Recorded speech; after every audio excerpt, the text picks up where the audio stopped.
want to welcome the artists, the curators of orchestral transformations, and all the participants from the different cities for joining this this workshop.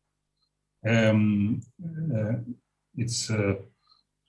don't need to say how important is the issue of food, eating habits that have to do with preparation and consumption of food, and also how important is the issue of the climate changing. It's very interesting, I think, to connect the two aspects, as well as it's interesting to connect both of these aspects with the artistic language, the artistic research, the artistic methods of approaching questions. So thanks everyone for being here, and auguri, and for an excellent working session.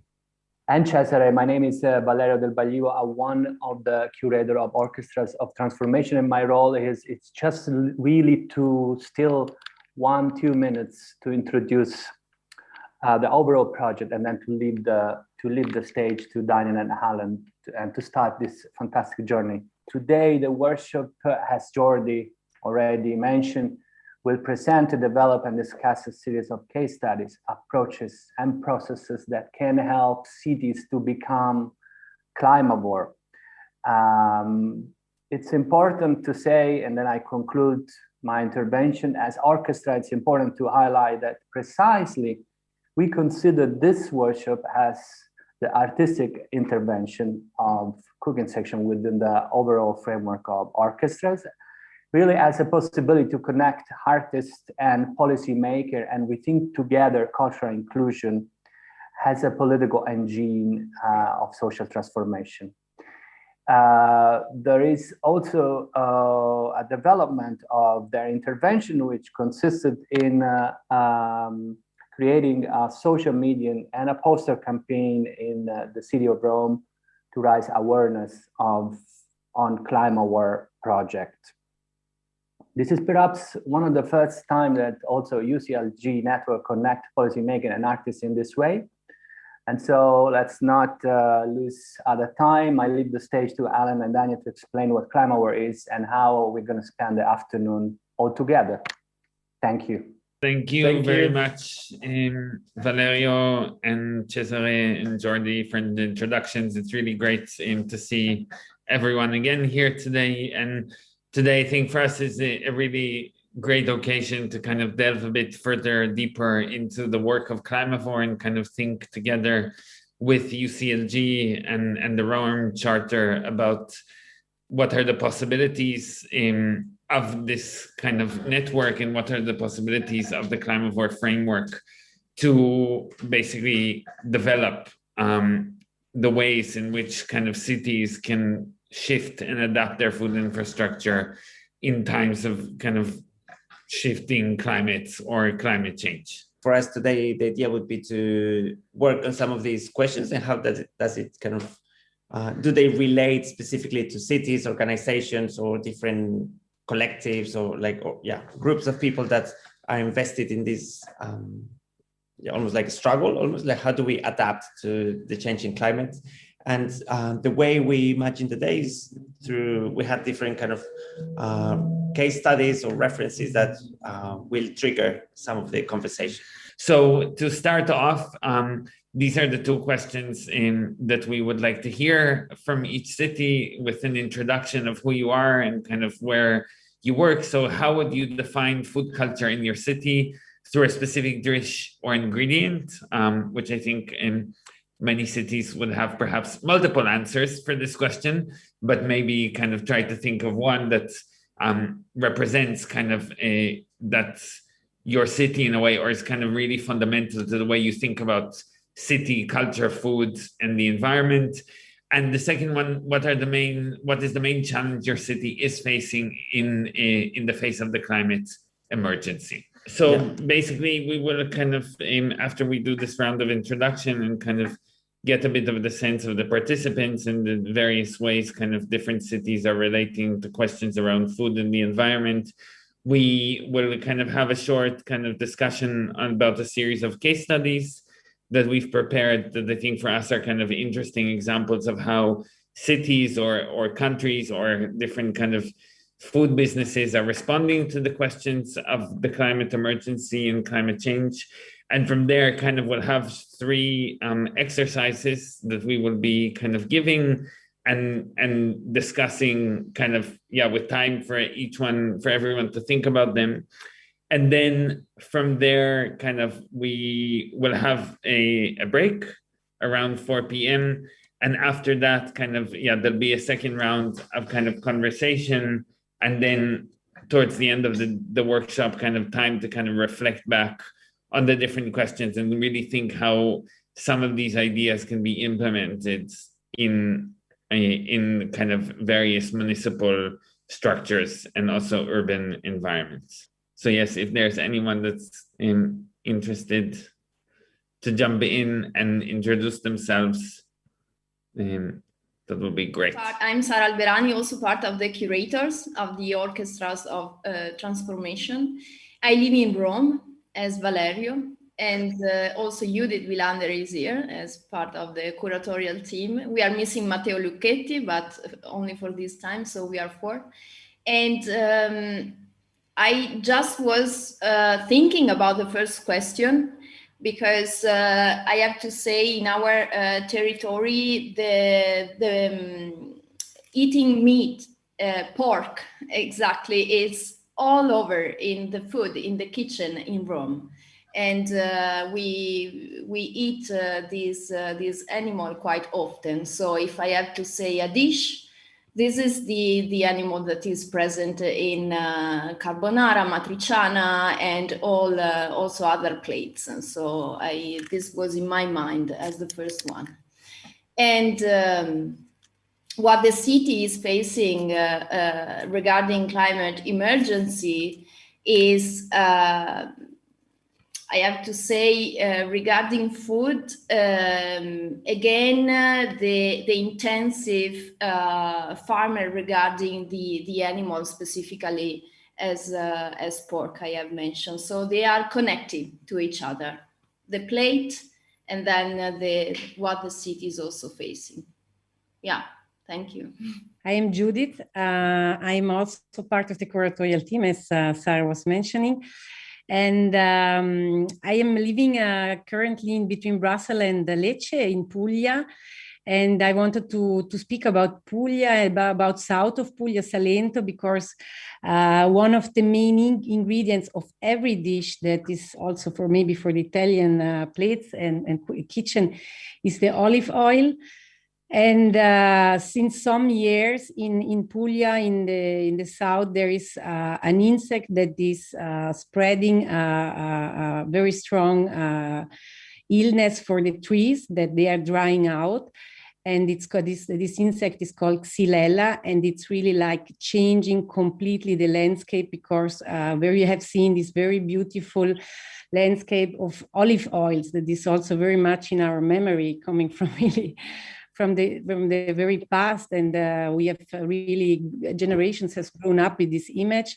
Now this image is totally destroyed, and it's very psychological, so also difficult, because the people are thinking that this landscape has been always there, but the landscape was also due to a monoculture of olive oils that we never perceived as that, because this is also something quite interesting, also how we perceive the landscapes, also agricultural landscapes. So now the reaction to that is really destroying the trees, which was a request also from the state and from the European community. So erasing completely the agriculture of olive trees, or burning them down, or eradicating them.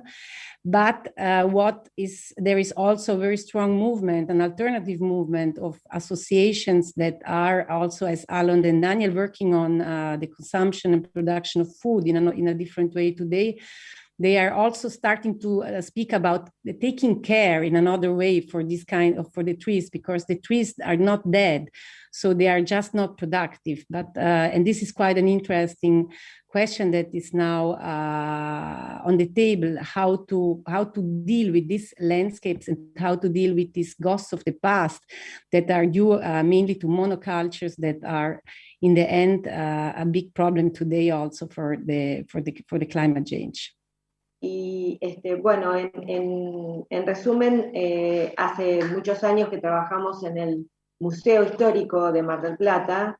Todos nuestros proyectos tienen que ver con el patrimonio, y el año pasado empezamos a trabajar sobre lo que es el paisaje productivo, la historia del paisaje productivo, porque Mar del Plata tiene la particularidad de ser una ciudad turística, pero también de industria pesquera, y con un gran desarrollo de su cinturón hortícola. Mar del Plata está rodeada por sierras y por campos. Es una ciudad del sudeste de la provincia de Buenos Aires. Así que tiene una gran riqueza en cuanto a su gastronomía, su comida es muy reconocida, y ese es uno de los puntales de la afluencia turística. Por lo tanto, a nosotros nos pareció importante, primero, tratar de que la gente comprendiera la relación entre el patrimonio, la inmigración que tuvo Mar del Plata y su desarrollo gastronómico. Entonces hicimos un trabajo durante todo el año pasado, junto con la Red Argentina del Paisaje, de la que también formamos parte, y hicimos todo un trabajo sobre lo que es la historia de su patrimonio y paisaje. Y allí descubrimos entre las raíces los italianos genoveses pescadores se establecieron en Mar del Plata a fines del siglo XIX y desarrollaron una muy importante cocina, y bueno, y es el día de hoy que es uno de los más importantes puntos para la afluencia turística a Mar del Plata. Por supuesto que esto no es solamente para el turismo, sino que también los marplatenses tenemos un gran afición por ese tipo y tenemos escuela de gastronomía y todo lo demás, y se han hecho trabajos sobre la relación entre la industria pesquera y la cocina con frutos de mar. Eso por un lado, y por otro lado tenemos un cinturón frutihortícola que en lo particular, por ser nieta de gallegos y vascos, pienso que se establecieron muchos vascos aquí en Mar del Plata, muchísimos, o sea, miles de familias vascas llegaron a Mar del Plata por la simbiosis que había entre la memoria de su paisaje, de la zona de San Sebastián y de toda la zona costera y de montaña, y la posibilidad de desarrollar su trabajo en granjas que tenían que ver con la industria láctea, con todo el desarrollo de todo lo que tenía que ver con lo lácteo, pero también, por supuesto, hay un queso, por ejemplo, que se llama queso Mar del Plata, todo el mundo lo conoce como queso Mar del Plata, y después, y en paralelo, fue desarrollándose un gran cinturón frutihortícola con un mercado muy importante en toda la zona que está próxima, o sea, entre la ciudad y la sierra. Es la zona del sudeste de la provincia con mejores tierras, entre otros para el cultivo de la papa. La papa Mar del Plata es muy famosa.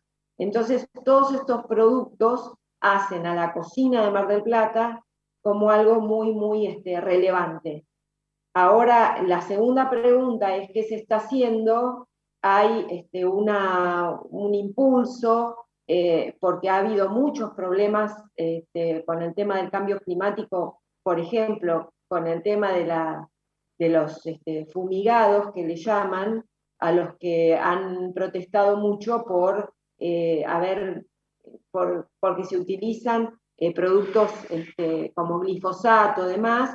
Entonces hay toda una corriente para desarrollar la agroecología, Y además tenemos también esto unido a una inmigración fuertísima, tanto de bolivianos, que son los que han desarrollado toda la zona de una ciudad pequeña que se llama Batán, que está muy cercana a Mar del Plata, Tierra de los Padres, Laguna de los Padres. Hay una gran cantidad de bolivianos que han ido llegando en las últimas décadas, y también de peruanos, paraguayos. Todos esos van aportando nuevos cultivos, pero también el trabajo de la tierra, o sea, es como que han desplazado un poco a lo que eran, o sea, mi abuelo gallego, por ejemplo, tenía un campo donde sembraba papas, pero ahora es casi todo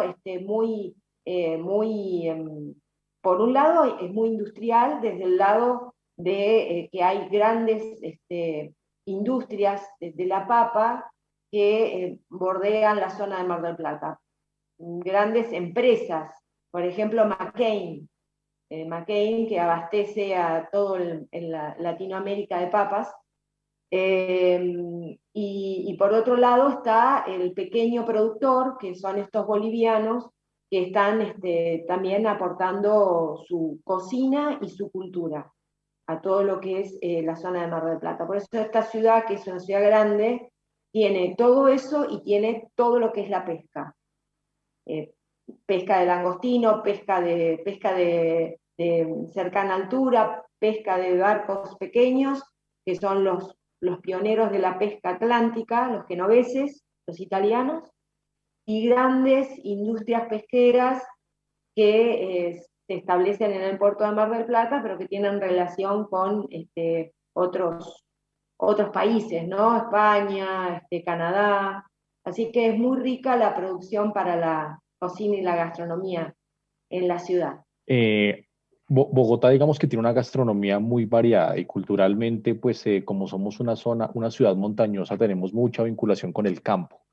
Realmente, históricamente, Bogotá, pues digamos que para ustedes en Europa lo que se conoce como la leyenda del Dorado y la población muisca y la población chifra, todo eso, entonces digamos que tenemos mucha vinculación con los productos de alta montaña. Entonces tenemos un plato que se llama el ajiaco, que básicamente es una sopa de pollo con tres tipos diferentes de papa y como les decía yo en el chat, pues nos vincula muchísimo con nuestros ancestros indígenas y todo este tema. Y respecto de la segunda pregunta, ¿cuáles serían los retos que tiene Bogotá en cambio climático? Digamos que obviamente asociados al tema de alimentos, ¿no? Desde el punto a la cadena de suministro de alimentos. Y enlazando lo que le preguntaban a la compañera de Argentina, yo trabajo con la Alcaldía Mayor en la Dirección de Economía Rural y Abastecimiento de Alimentos. Entonces, tenemos a cargo, digamos que, desarrollar ese tipo de iniciativas respecto de la cadena de suministro de alimentos. Entonces, de los retos relacionados con cambio climático, nos interesa mucho trabajar el tema de reducción de pérdidas y desperdicios de alimentos. Tenemos un nivel de desperdicio muy alto en Bogotá. Y lo segundo, digamos que reducir el impacto del material particulado que genera el transporte de carga de alimentos, o sea, el ingreso de camiones a la ciudad, digamos que impacta negativamente, pues obviamente el ambiente, pues por todo el tema de material particulado y polución y todos estos aspectos. And just another question, Fernando, your role in Bogotá and with the network. Sí, trabajo con la Dirección de Economía Rural y Abastecimiento de Alimentos, Supply Chain. Supply chain, yeah. Gracias. Yeah, I think also so far, I think what is interesting is some of these ingredients that I think there's many similarities. It's not in the way they are kind of promoted or inherited, but also contested today, right? So fish is kind of a big thing everywhere in the world. And again, like this kind of struggle between small scale fisheries and large scale fisheries, or the same with especially potatoes. And I think in Latin America is a big struggle also with US companies kind of controlling most of the market. And yeah, for us, what is interesting is how to connect these also to the ways in which people can no longer grow things because of climatic changes, but also how the supply chain, as Fernando was saying, is pretty much kind of a key kind of aspect in how do we reimagine some of these steps along the chain. Yep. All right, so kind of we'll continue on with our plan, and please, other participants, if there's any moment that you want to jump in and introduce yourself or kind of have any comments for some of these questions, feel free to just like intersect at any point. And also, yeah, if we're happy for it to be in any other language, we can translate it in writing, as do direct translation as we just did. And there are many languages spoken amongst everyone here, so it's very easy to kind of do the translation. So the next kind of question that we would like to put forward for the workshop is kind of for each city or kind of representative here or participant in the workshop to think or identify 3 climatic scenarios that might affect food production in your city, which could be drought, soil exhaustion, excessive rainfall, invasive species, and so forth, and choose a specific food product that would be affected by them. So I think, for instance, Judith, like already the example that you brought before is a very good example with Puglia and how like olive trees that are now affected by a specific bug are kind of completely, I mean, the landscape is being completely reorganized about because of that. So this could, you know, and so I think it could be a certain kind of bug or any kind of what is called pests. They're not necessarily, from my perspective, they wouldn't necessarily be pests, but certain animals that are kind of changing the landscape, certain weather conditions that are affecting different crops or different products, or even, an invasive species, for instance, that are kind of taking over a certain landscape, or even a certain kind of production of food, right, that is kind of taking, like bananas, for instance, or a certain type of wheat that is taking over the landscape and shifting kind of the traditional ways of kind of growing food in your kind of respective region, city, or country.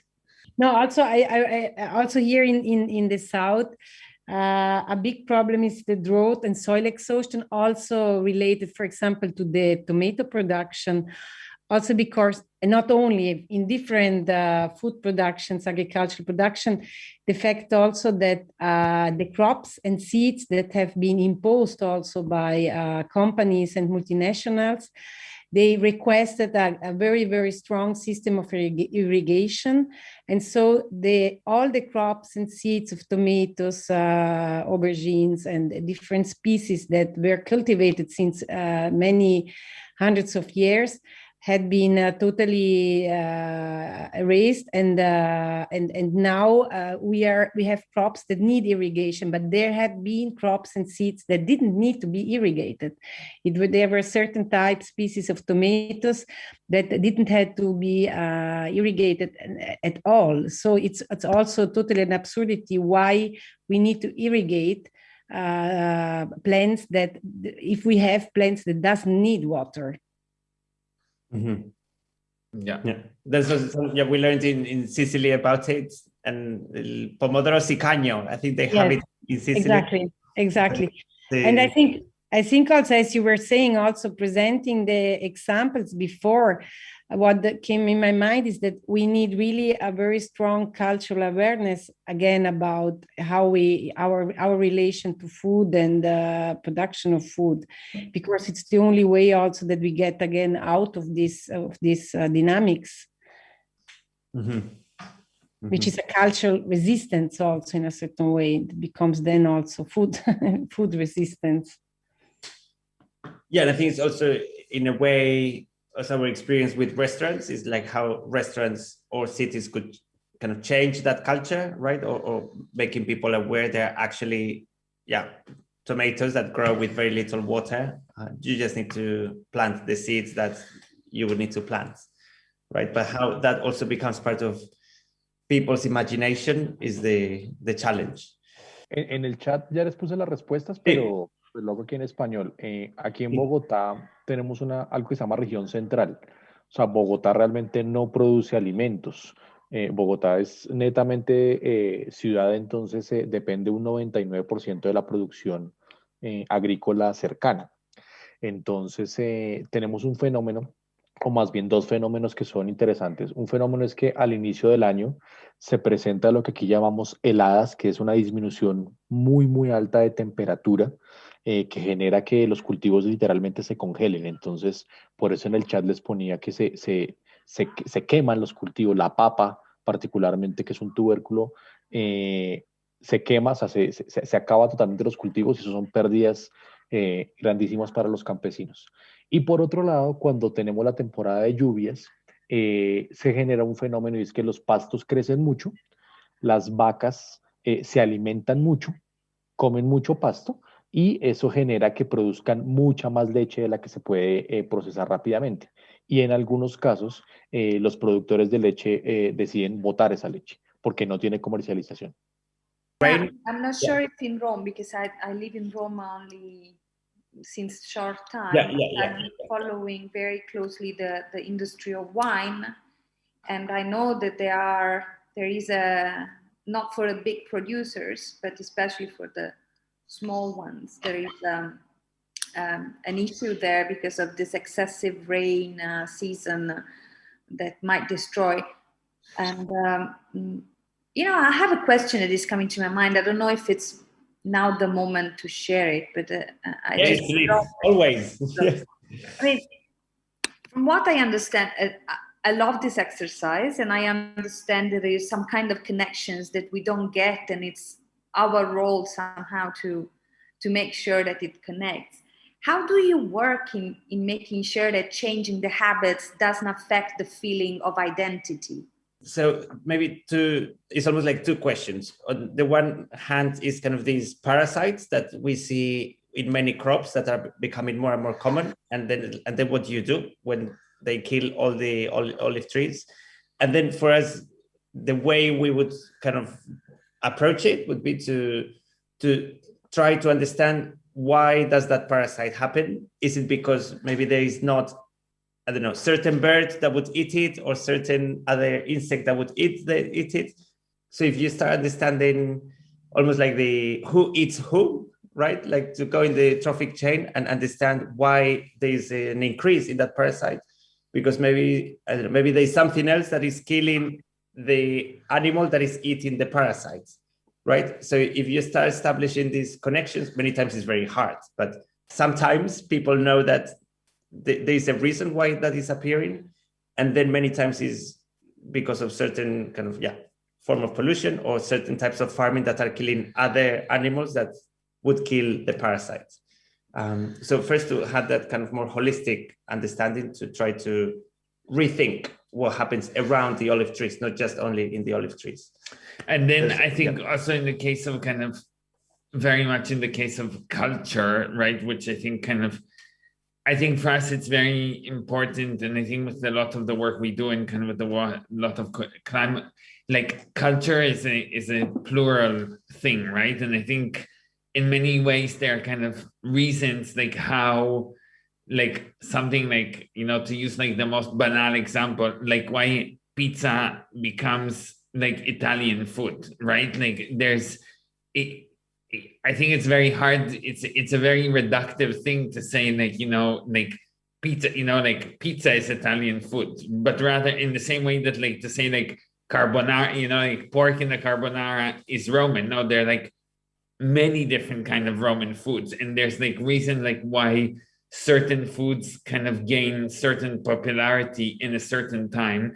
And that's many times also, and I don't know, like the case of like I cannot comment on like pork and carbonara, but I can definitely say that in the case of salmon, there's a reason, and there's a very clear history of like how salmon becomes like so popular, right? And how it kind of is made into this kind of cultural symbol for people in Scotland and in many different and other parts of the world, and how it's kind of made into an object of desire. And I think that many times the way that is done is through kind of market interests rather than necessarily through kind of cultural development. And I think what we are trying to kind of, through CLIMAVORE, open the conversation that like, no, actually culture is something that is very dynamic, and it's constantly shifting, and we need to kind of reclaim or kind of reconnect to the capacity of us to be shifting. Hola, buenos días, Ciudad de México,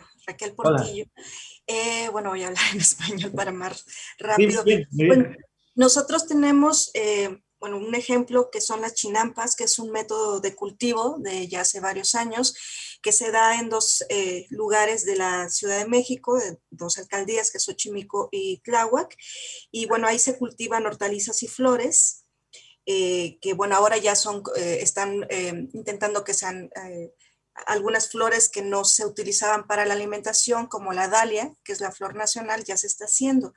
En el caso de estos, de lo que está afectando, pues es la contaminación que proviene de una planta que está en un cerro muy cercano, de todas las descargas residuales que hay en las casas y algunas actividades productivas como la ganadería que se da en los hogares alrededor, y residuos como el empleo de fertilizantes. Entonces, bueno, pues estos espacios o estos lugares han procurado pues hacer todo lo posible para pues poder mantener sano el lago que está cercano, que es su método de riego, y bueno, también como procurando intentar evitar en lo posible que estos factores los afecten.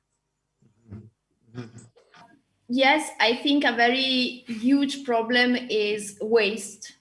The problem with waste and recycle in Rome is very visible, especially this is becoming very much a problem during the summer, because for the hot temperature, I mean, is unhealthy so much. And this has an impact in the urban gardens, because also the rivers are very much polluted. So all what is coming from the waste problem is affecting so much the soil, the urban soil.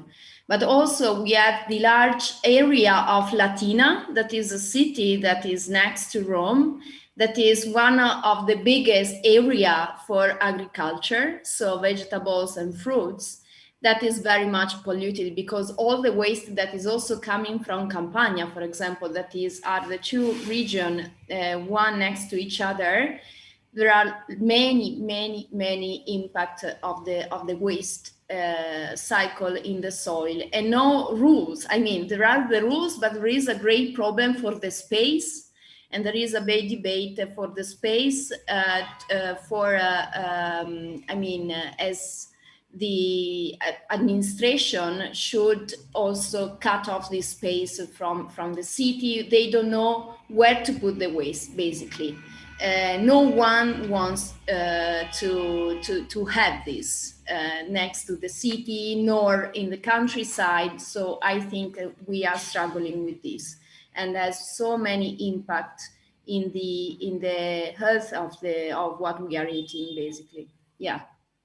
Sí, un poco, bueno, uniendo todo lo que estuve escuchando, nosotros por un lado, bueno, como decía, el tema de la fumigación y los productos que pueden llegar a contaminar lo que es el área de producción agrícola, todo lo que rodea la ciudad, ha sido un problema que está muy denunciado, pero también ha surgido un movimiento muy fuerte por el cultivo agroecológico, ¿no?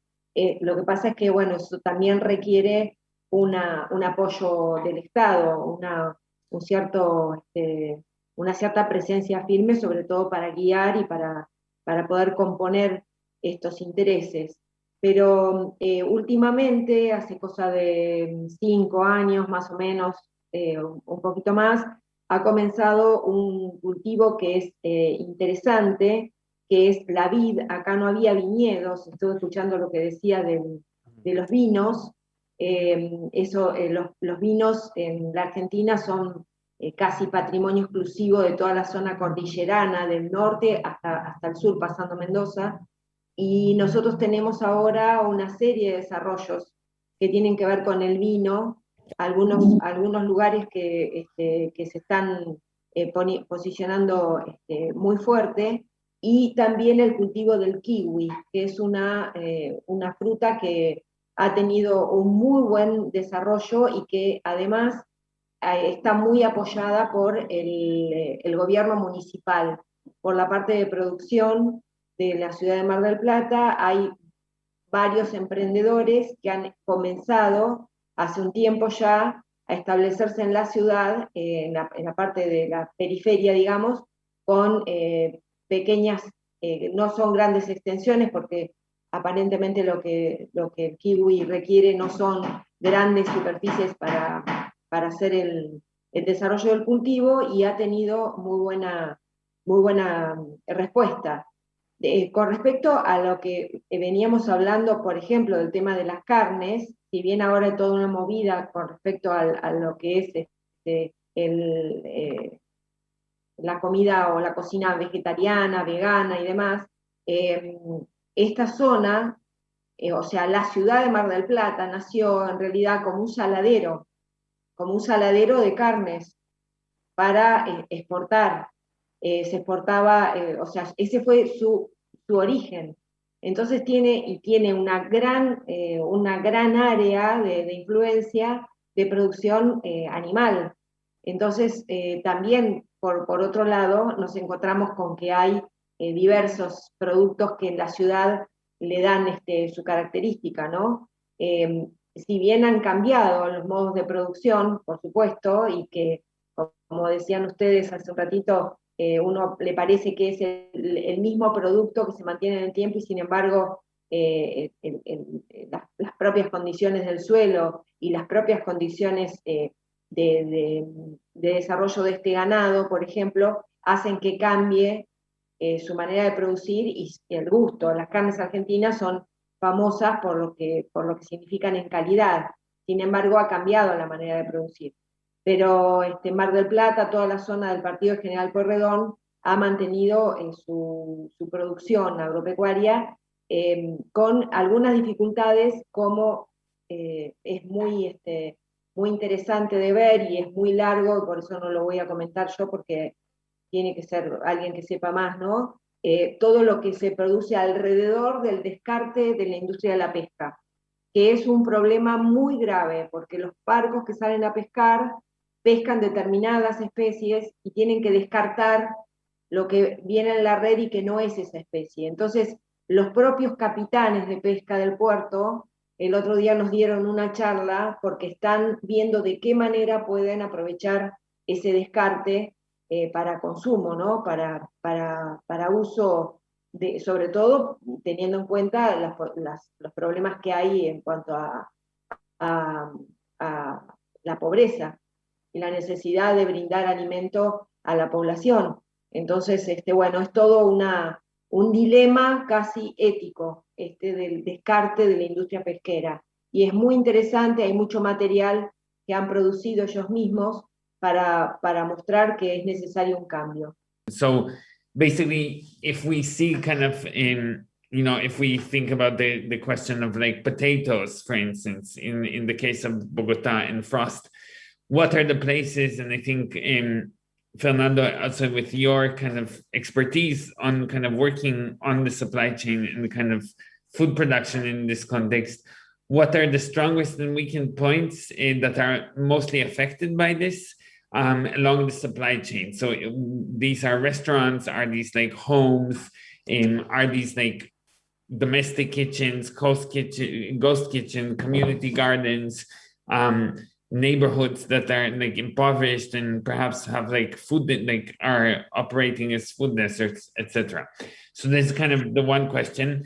And then at the same time, what are the main tools or agents your city has to transform its food culture? And this could be something that is speculative, because I think many times perhaps it's an agency or a certain agenda that doesn't yet exist in the city, but I think it's a good or an interesting moment to kind of try and speculate on this possibility. So what would be the main tools, agents your city has to transform its food culture and infrastructure? So can we think about places like schools? Can we think about restaurants? Is it the government?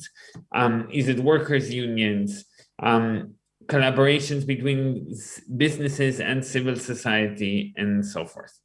So maybe we can take a couple of minutes to think about these questions. They're all put here in the chat if you want to kind of look again. And also, of course, if any of you have questions for us, please, we're happy to answer or to clarify any of the questions. The schools are an interesting place, even if I'm not sure how much space students then have to experiment when they get into the kitchens.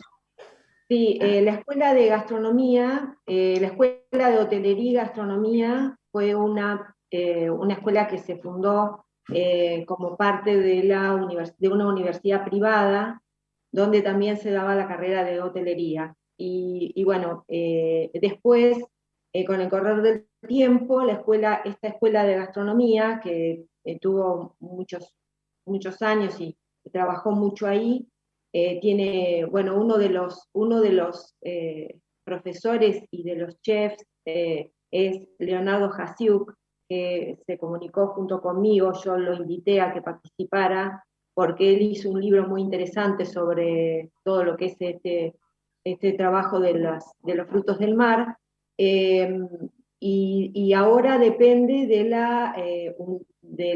lo que es el gremio de gastronómicos, que acá es muy fuerte en Mar del Plata y es muy fuerte en el país, digamos, ¿no? Se llama UTGRA, Unión de Trabajadores de la Gastronomía. Ellos ahora tienen la Escuela de Gastronomía en su área.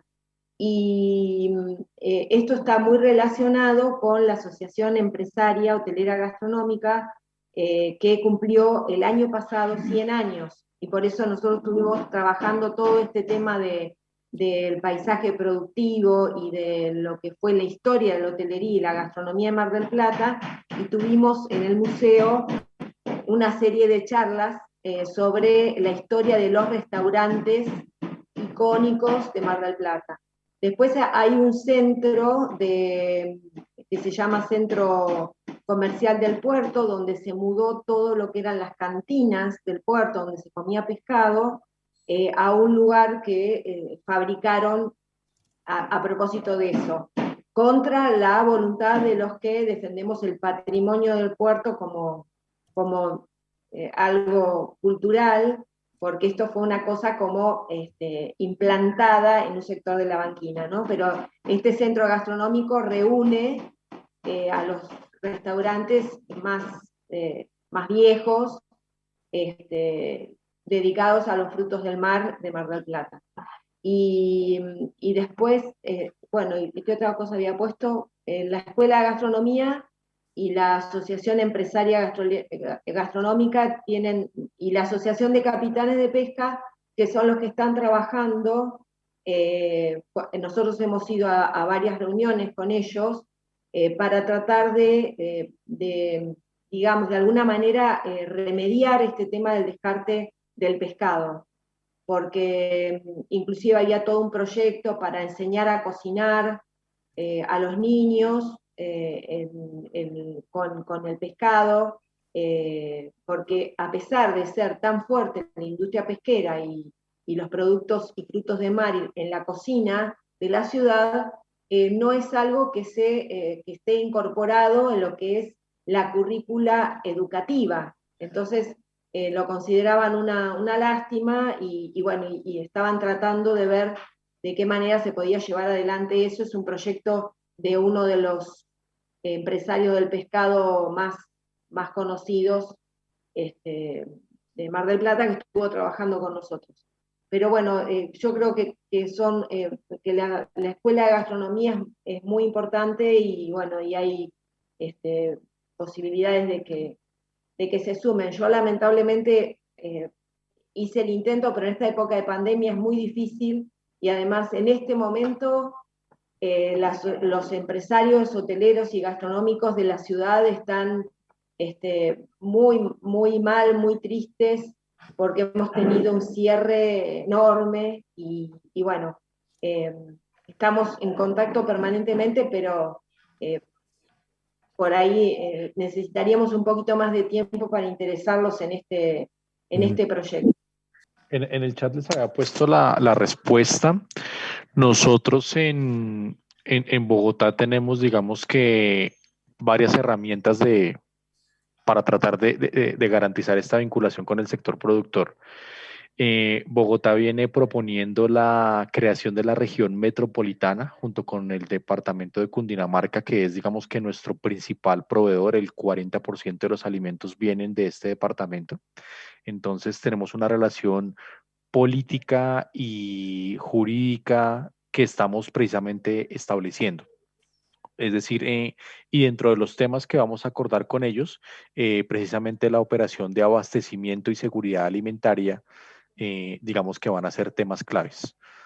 Entonces, digamos que ahí tenemos un proceso importante.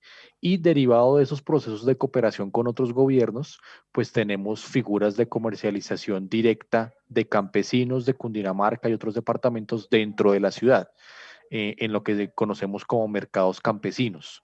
Son mecanismos locales donde los campesinos viajan directamente de sus zonas productoras, vienen a los barrios y ubican nosotros desde la alcaldía les damos las carpas, les damos el transporte y ellos vienen y comercializan directamente. Digamos que es una estrategia muy interesante, tiene un arraigo cultural muy importante y pues digamos que permite la oferta directa para disminuir los efectos negativos de toda esta situación. Entonces, particularmente, pues mejoramos los ingresos económicos de los campesinos y logramos que los ciudadanos adquieran alimentos a un precio más razonable y con una mayor diversidad. Intento explicarlo y tú me ayudas con la traducción para Carla. Bogotá es una ciudad netamente urbana, ¿sí? El 99% de los alimentos que consumimos en Bogotá vienen de otros departamentos. Bogotá reconoce esa necesidad y por esa razón establece este tipo de convenios de cooperación con otros departamentos para no poner en riesgo su seguridad alimentaria. Bueno, no lo mencioné antes, pero en Bogotá tenemos un instrumento que se llama Política Distrital de Seguridad Alimentaria. O sea, el concepto nuestro de seguridad alimentaria es vital y debajo de él está el concepto de abastecimiento de alimentos. Entonces, como tenemos claro el concepto de seguridad alimentaria, eso nos permite juntarnos con los otros departamentos y decirles: necesitamos que ustedes nos sigan proveyendo, nosotros les seguimos comprando, pero no nos ponga en riesgo la operación de abastecimiento porque eso pone en riesgo en consecuencia nuestra propia alimentación. A eso me refiero con que reconocemos esa importancia y hacemos lo posible porque los campesinos tengan una comercialización directa. No es tan fácil porque finalmente existe la economía de mercado, ellos pueden vender en cualquier lado. Nosotros lo que quisiéramos es que trataran de priorizar la venta hacia nosotros, porque somos una ciudad netamente urbana. I wanted to develop further the question of in relation to the problem of the olive cultivation and the xylella in Puglia. Coming back to the negative facts that you can observe is now that the people are the farmers or people that have land and has also produced in a very domestic way olive oil. They now are desperate and then they're trying to sell as quick as possible their land. And what they're doing is they have to burn the trees so that the real estate can buy it and can transform it in an edible situation, which is a big problem now also because agricultural and landscape becomes immediately edible landscape. The positive impact, I think, that also maybe pushed from the pandemic experience is also that biodiversity becomes really a big issue because everybody starts to understand that the industrial monocultural way is not anymore working, that it's going more and more very in a wrong direction. So what is happening is also that with the pandemic, of course, also it was a big push that young people that have maybe also a cultural background now are starting to become farmers. And they immediately get also in network. So what is interesting is also that there is a completely a switch of also on the approach to the land. Also this negative approach that in the past it was very much related to sacrifice becomes now a completely different way also to look to the land, to the agricultural activity, also because the biodiversity brings up very interesting concepts as loneliness, healing, interconnectedness, interdependency. So in a certain way, these associations that are coming up, they're developing also like pedagogical platforms that start to disseminate completely different way also of producing and consuming food. And of course, this is something just in relation to positive and negative. That was the question also you were posing. But I think this new cultural background, getting into the agricultural production is very important. It was also mentioned by Fernando and by Judith now that in our area in Rome are growing a lot of solidar and local buying, food together, but also to having basically vegetables and fruits that you know from who is coming. So you can control everything because you have a personal relationship in between the farmer and then the citizen, basically.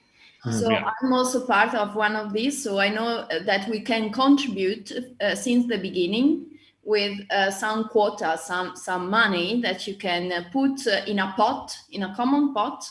And through this, then you can benefit from what is coming from the field. This was the necessity to know basically what you are eating. It is attached to the question of the pollution of the soil as well. This is not an infrastructure, and at the moment is very alternative ways, are auto-organized ways, and are very small. So are a small group of people that know each other, and next step it would be really to build an infrastructure for this farmer to come into the city, as Fernando was mentioning. That would be amazing. Bueno, pues retomando nuevamente el caso de las chinampas, aquí, bueno, pues ha habido una integración de investigadores de la UNAM, del Politécnico Nacional. Hay una plataforma incluso que apoya este trabajo como enlace entre agricultores, investigadores, chefs y todos los que quieran consumir de las chinampas. También todos estos productos, ellos tienen un mercado, en el caso de Xochimilco, donde ellos también todo lo que producen pueden venderlos en estos espacios. Y bueno, pues últimamente ha habido mucho apoyo por parte de las alcaldías para que esto pues pueda seguir trabajándose de esta manera y potencializar pues los cultivos y todo este proceso que requiere el proceso de las chinampas. What were the best players you put together, in your experience? What are the best key players? I know it is different from situation to situation, but have you seen any pattern? Yeah, I think in the case of the lionfish, for us it was quite impressive to know. And again, this was a few years ago. We haven't met them again, so we don't know the kind of latest state of that project. But the fact that it was the Ministry of the Environment that was kind of creating this kind of food, kind of almost like gatherings and tournaments, fishing tournaments, and then also collaboration with restaurants. We were not aware of other similar cases where they were so involved in those kind of collaborations across sectors. And of course, in the Cayman Islands is a small population, so perhaps it's easier as well. Not a lot of people. So that was an interesting key player, that these initiatives were coming from a minister But also on the other hand, you have from the other side of the story, you have like people like Juan Sumping in Taiwan, or the seaweed cooperative in Chile. There's much more kind of residents that decide to kind of create that kind of food initiative. Not in the case of the seaweed cooperative, not because they want to kind of provide food security necessarily, but it's more driven, of course they do provide food, but it's also driven by a certain kind of social dynamic, let's say. And food is almost a tool to kind of rearrange the kind of social dynamic of a place. Yeah. So I think, yeah, key players can be, for us, it's like from cities to kind of people higher up at the level of the national policy or international policy, but also individuals that come up with very exciting initiatives sometimes. Mm-hmm. And yeah, I think to kind of build on that and kind of to kind of try to think about these kind of different stakeholders that are involved, I think one of the questions that I think for us would be interesting to kind of learn more about are what are the city, like each cities or kind of organizations that people are working for, how do they define kind of the question of food justice and for that specific city. So like, is it kind of questions of like food security, food affordability, access to health, nutrition, or non-extractive and culturally appropriate food? So kind of based on kind of also the scenarios we kind of discussed before the break, what is the definition kind of food justice and how it kind of comes in relation to kind of the effects that you're already seeing with climate change in kind of your respective geography?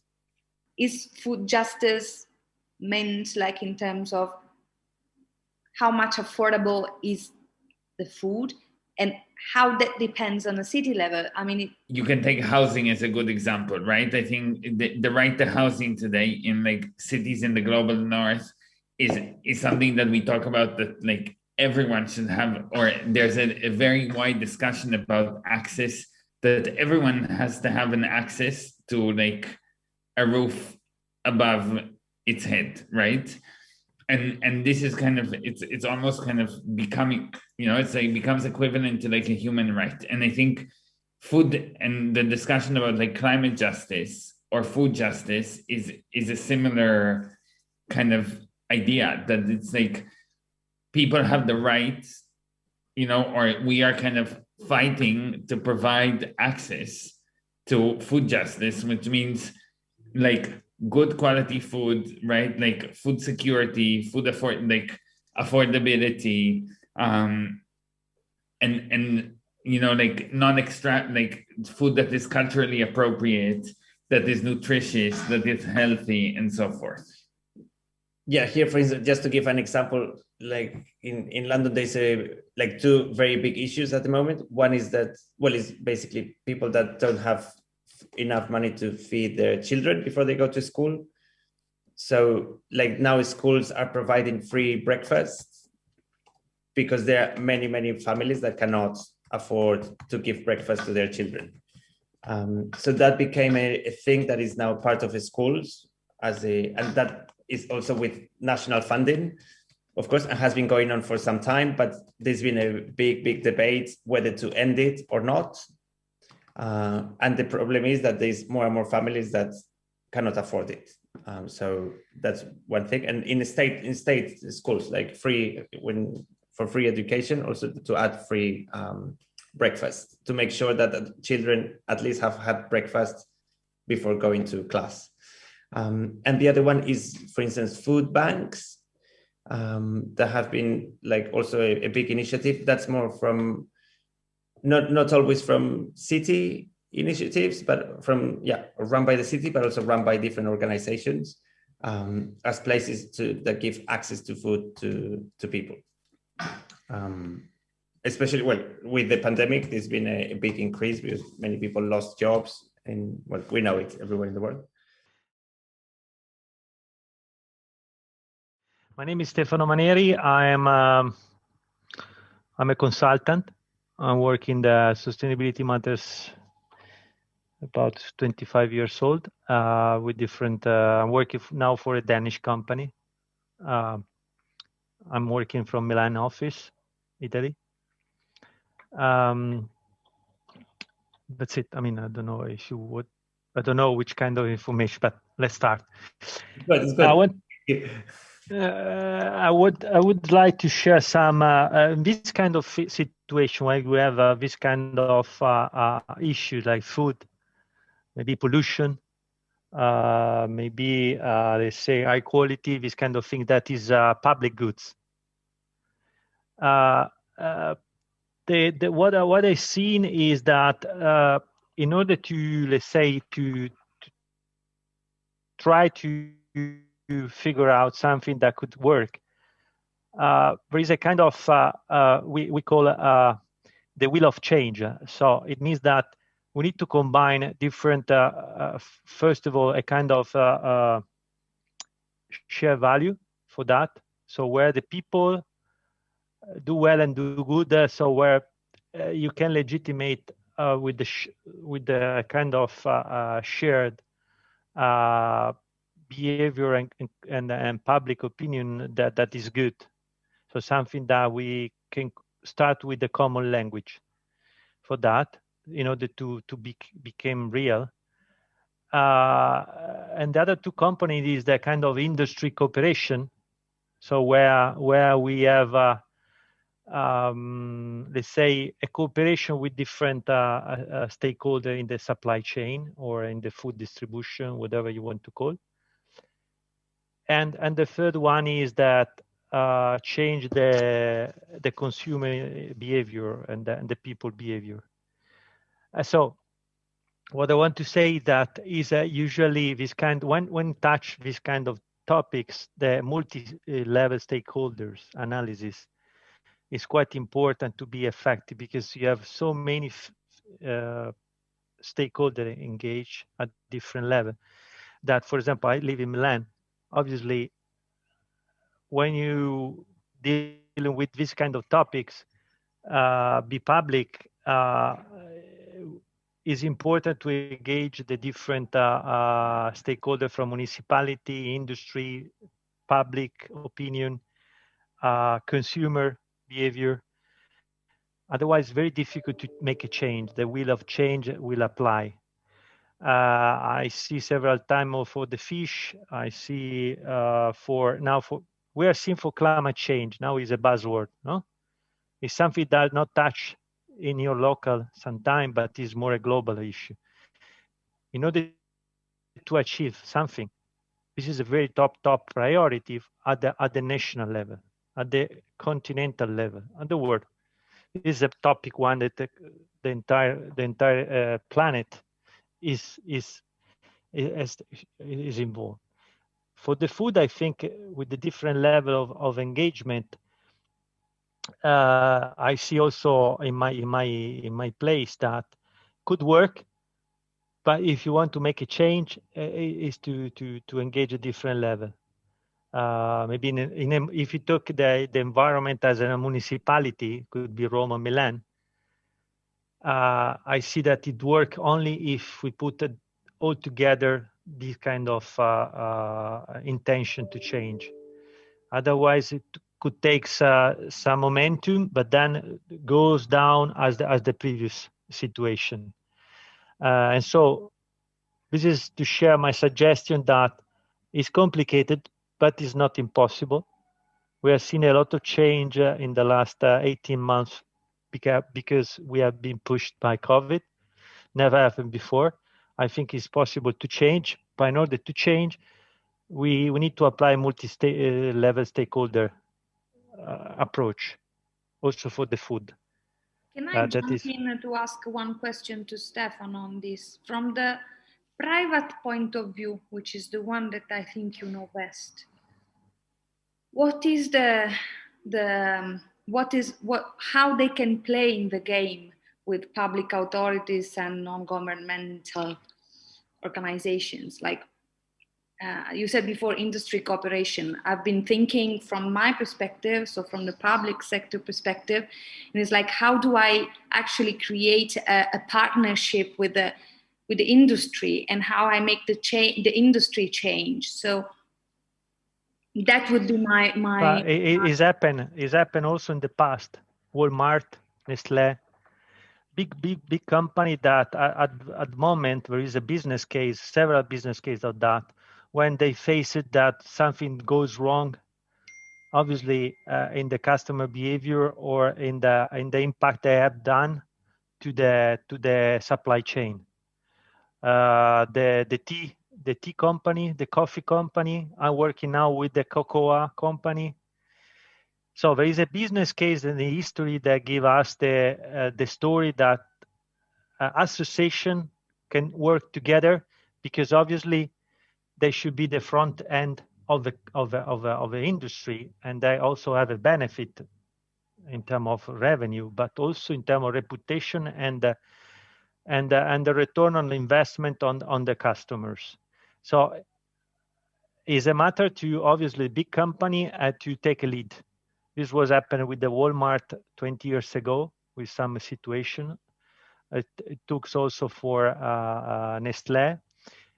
They make a big impact, negative impact, obviously, but also they have the opportunity to take the risk as an opportunity to change on their products, on the packaging, on the proposition, on the way to propose different products, more environmental friendly or less social, with a less social impact. So it's possible, but they need to speak about it. So we cannot, we can influence, but the most important is the customer can influence the market. Nowadays, just to conclude, for some sector like food, I'm thinking about the chocolate, bakery industry, processed food, who is leading the market are the customer, are not the industry. Because the millennials are requiring more transparencies in the product, want to know which is the supply chain route. They want to have a more healthy product, less processed, and they are changing the business. Because after years and decades, they are more aware. They request more, let's say, effort from the company in terms of what they are eating. They would like to know what is behind of that. I think the market, there is perhaps more awareness, but I think also there are many examples that the fact that there's more awareness, it doesn't necessarily mean that the market is completely changing in practice. I think it's shifting the way it's talking about the things it's doing, and it's shifting some of its practices, but it's like, I think with the complexity of the questions that we're faced with when we're thinking about like food systems and climate change, it's not something that can be, only left or kind of that could only happen through the market. And of course, like the market is a very important tool. And I think we have shown like different examples where kind of we can use the market, or it can use restaurants, can use supermarkets to kind of make these changes, but it's not kind of necessarily goes only in one way. And I think it's for us, and I think especially when speaking here with like different representatives from various cities all over the world, it's exactly how do you harness kind of all of these different agents to work kind of together on these questions and create kind of a system where kind of change could be also instituted.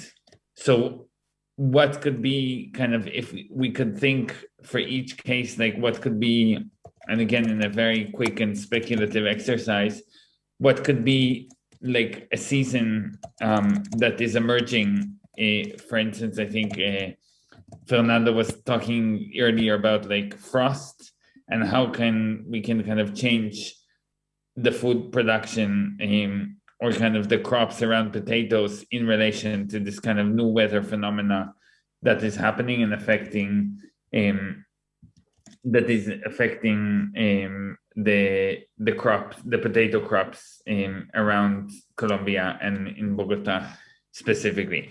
So basically, how could you imagine transforming the way your city eats in the face of the climate emergency, and really kind of try and think of the different seasons that we discussed, so like drought, polluted ocean, frost, floods, etc., and what kind of implementations could be made to kind of shift the food landscape or the food infrastructure according to that. So our citizens in the city are dynamic. So maybe instead of pushing too much on a single cultivation or production like pork or something, promoting like they do in the UK, that in schools they all have like different people coming from different cultures cooking their own plates.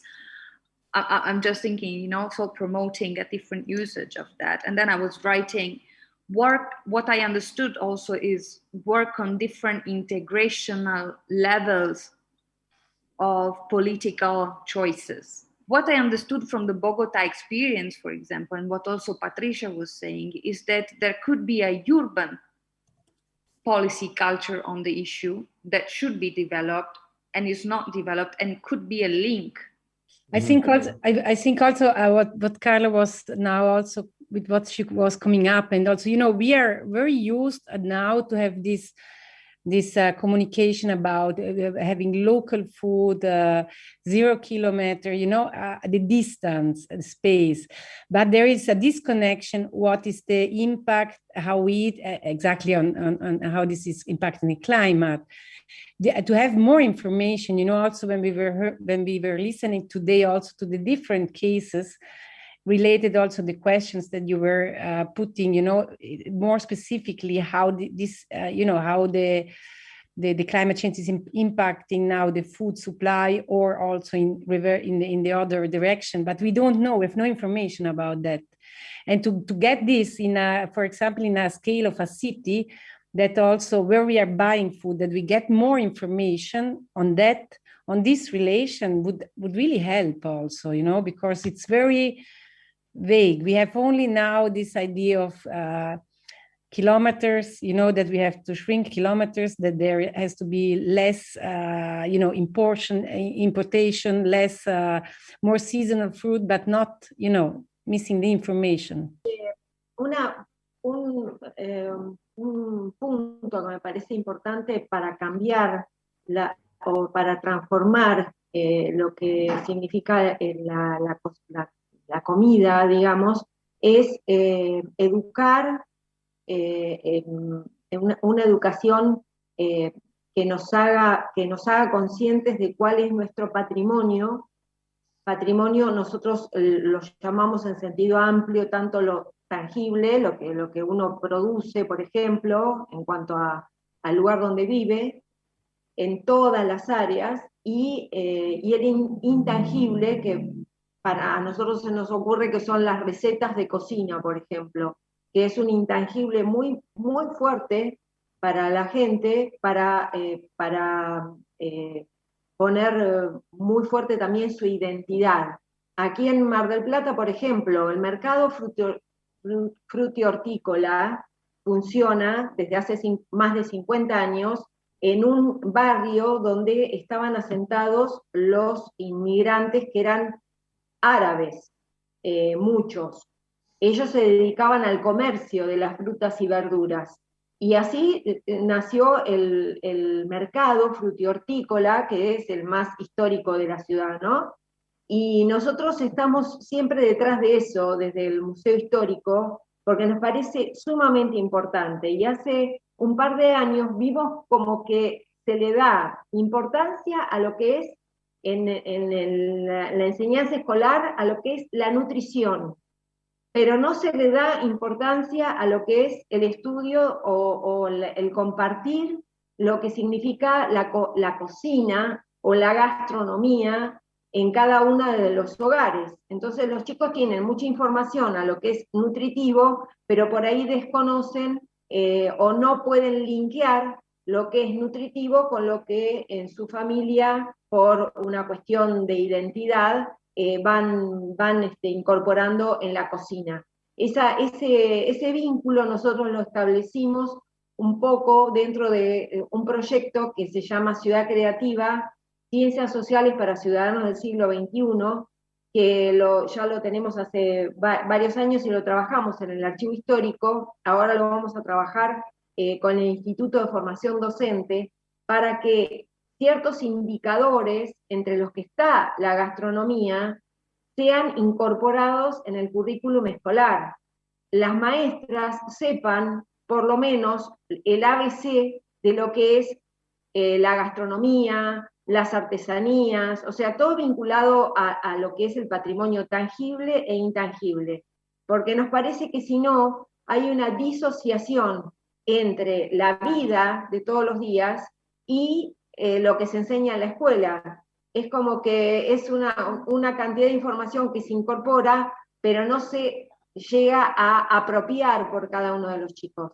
Entonces, eso me parece que es una de las maneras de cambiar, no solamente en virtud de lo que está ocurriendo con el cambio climático, lo que está ocurriendo está puesto en crisis el sistema de producción también, por todo esto de la pandemia, y además por una cuestión que nos rodea y que debemos resolver de alguna manera, que es la cuestión del hambre, de la pobreza.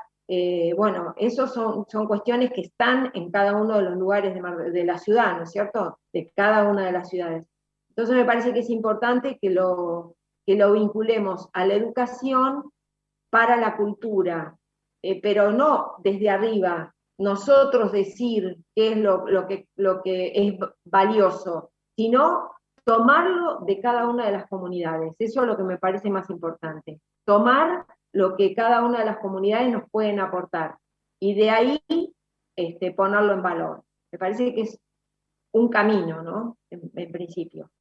Envision like how kind of UCLG and the Rome Charter and kind of the different participants in the various initiatives, can engage with these questions, and how we can open up kind of the process of becoming CLIMAVORE to the different cities. So and I think today we kind of started touching upon kind of some of these questions of how do we identify kind of new seasons or disappearing foods or kind of environmental threats that are influencing kind of the capability of growing food, or what we grow, or the food we produce in various areas, and how also certain how do we open up that process? How do we talk about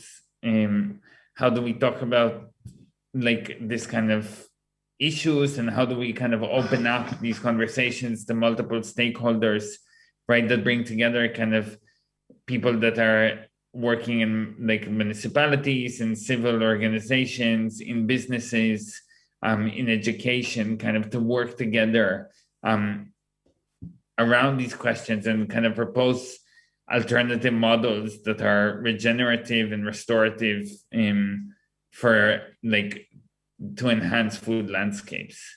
Something that I take from today is that there are kind of things happening in different places, and sometimes they sound very kind of common sense, right? From the kind of farmers markets for campesinos to kind of working with schools to change the syllabus, and they sound very, not that complicated. Of course, they are complicated, but at the same time is things that are feasible. And how to perhaps through some of these ideas, that scale that is perhaps missing between big national policy decisions and individual consumer choices, there is a lot of space for action in that realm. So I think those initiatives, I think there's a lot of potential also for us from a CLIMAVORE perspective. And that's what we are trying to think is how would you open up some of these possibilities.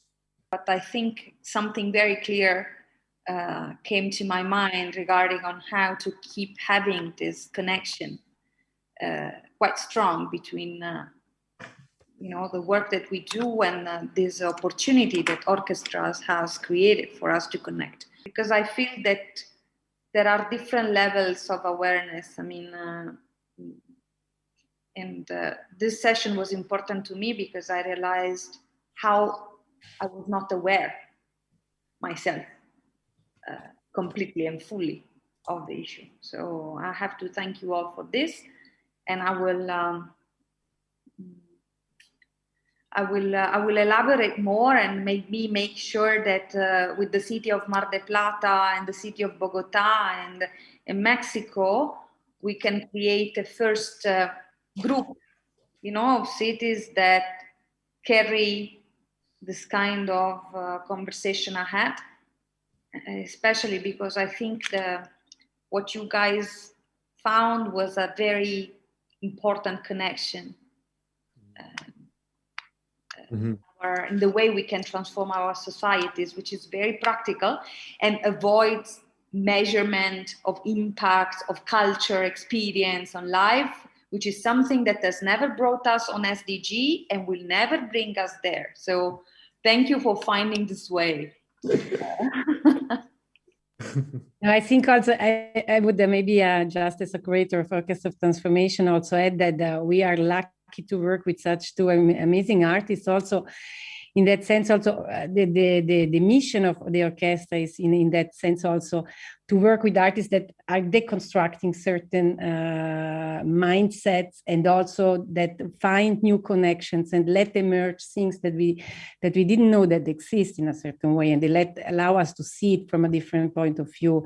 And I think in that it's for us really an incredible experimental platform also to work with your network, and you know, to bring together, to give space to this conversation. And in that sense, I think the interdisciplinary collaboration is essential, as you were pointing out also, like having Fernando in this conversation today was essential to have another point of view. And in this way, I think it would be very interesting if we go on and we put together really stakeholders from very different sections and disciplines to reflect on these questions. Thank you very much for the occasion. Thank you. Yeah, it's like you helped me reframe the problem. And so I think that this is an exercise that, you know, cities, it's not easy.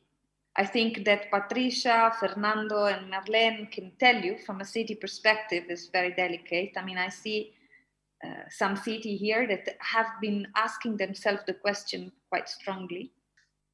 We'd just like to thank everyone for being here today, and it was really great to have all of the contributions and ideas and thoughts that I think are really, really great, and kind of to start seeing pathways of how kind of different collaborations between cities and organizations, and also kind of how CLIMAVORE can help in kind of forwarding these conversations around food justice, the climate emergency, and like how we eat as humans are changing the climate. I wanted to thank you. I wanted to thank the Orchestras and the Transformation Project for allowing us to be in touch with realities like yours and to keep working on this. And yes, I mean, we hope we can count on all of you to continue. We'll do our best. I'm so glad we had this conversation. Know that you will find more information also about what we are doing with cooking sections during these few weeks and months, basically, from here to the autumn. So we will publish to our social and also with the Rome Charter, and you see how also this dialogue together with the artist would take form and shapes, I have to say. So this was one of the first appointments. But then also it is really informed by the appointment that we had together today. Yeah? Basically, we have collected so many things that I think you are giving shape to the work that we are doing with the artists. And then cooking section will also, you will find something about this in the output, in the outcomes, I'm pretty sure. So I said thank you to Fernando, Patricia, Marlene, Stefano, and of course, Alon and Daniel, and Sara, Judith, Valerio, and Matteo that is not here. And thanks to the whole team that is behind this.